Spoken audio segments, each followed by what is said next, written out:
Woke leftists have had a difficult time the past 2 years. The list of ordinary acts that are called covert white supremacy has been growing exponentially since the Trump presidency began, and as the widening divide over NFL protests show, the racially tinged culture war is just gaining momentum. Conservative media loves the liberal obsession with declaring innocuous activities as white supremacy because the wild headlines are red meat for talk radio and email newsletters. But mainstream right-wing commentary on these stories is amazingly shallow. Republican lawmakers use a standard soundbite comprised of an indignant denial of GOP racism, plus a preemptive disavowal of conservative racists. This earns them precisely zero credit with the media and the left. Conservative pundits lament the loss of common-sense American values, without offering any explanation for why those values have been in free fall since the 60s.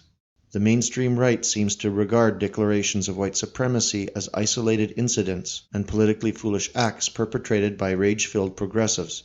The GOP is genuinely surprised every time they lose ground in the culture war to such seemingly ridiculous attacks.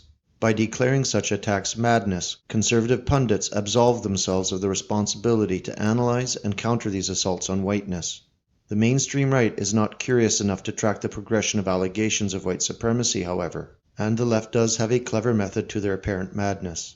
Liberals begin an anti-white attack by condemning some distant act of racism, so that moderate whites can comfortably agree. Once whites have shown their willingness to concede a minor point, the liberal left rapidly moves the goalposts until those tolerant, progressive whites are themselves accused of racism. Let us use the symbol X to represent any white institution or activity. X could be sports, higher education, Hollywood, the music industry, or local government. The left's attacks will follow the same general pattern no matter what X represents. Using this alt-right guide to white supremacy, you will be able to not only understand the leftist tactic being used, you will also be able to predict for friends and family the next stage of white supremacy outrage. Whatever topic is selected for forced re-education is first attacked through its history. There is a legacy of racism in X, therefore the modern version of X must be made more inclusive and diverse. The politically correct white dupes, be they liberal or conservative, will then make an offer of support in good faith. The most powerful institutions and individuals will bend over backward to get non-whites to the front of the line in X. The changes implemented in the name of diversity lead only to decline in the quality of X, but guilt-ridden whites are willing to accept that if it means they are immune to charges of racism.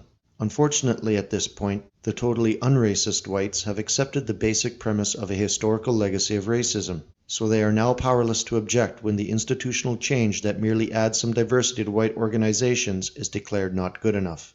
At this stage of the attack, there will be a spate of headlines alleging that there is more work to be done. Once the accommodating whites have done everything possible to make X more inclusive, short of dismantling X altogether, they unexpectedly find themselves under attack for their very efforts at inclusion.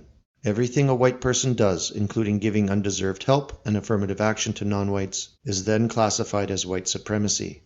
The institution X is then entirely taken over by non-whites, which means that X ceases to perform its stated function and is reduced to a wealth transfer program in which whites silently provide the money and managerial skill to facilitate their own decline.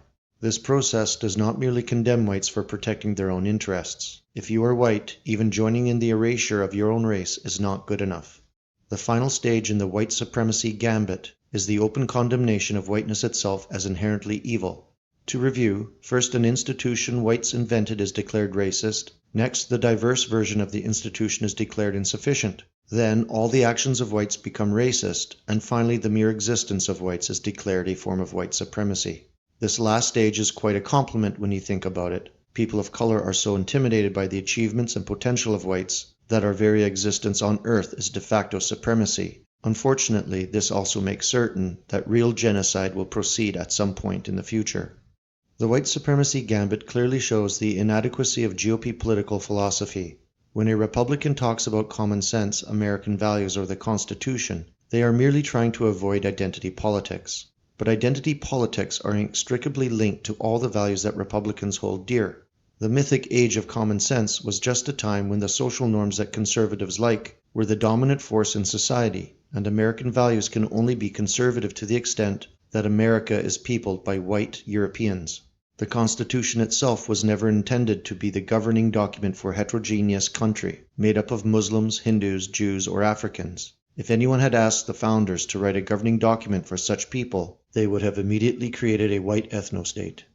After America has lost its white majority with no resistance from conservatives, and the promised ideological conversion of non-whites fails to materialize, the few conservatives who are left will argue that the new Hispanic and Muslim cultural norms are just as American as the European traditions they replaced, because all the Muslims and Hispanics are legal citizens of the USA.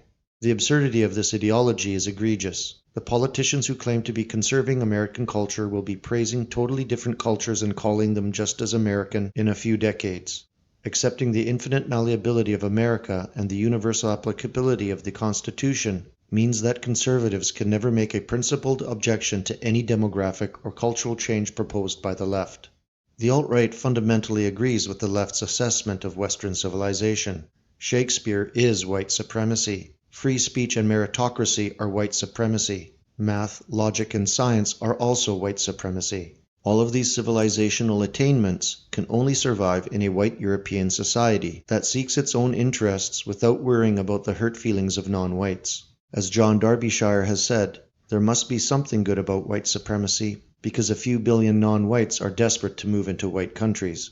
Every attempt to exploit white guilt or redress racial grievances, no matter how innocuous and justified it may seem, eventually leads to the condemnation of whiteness itself.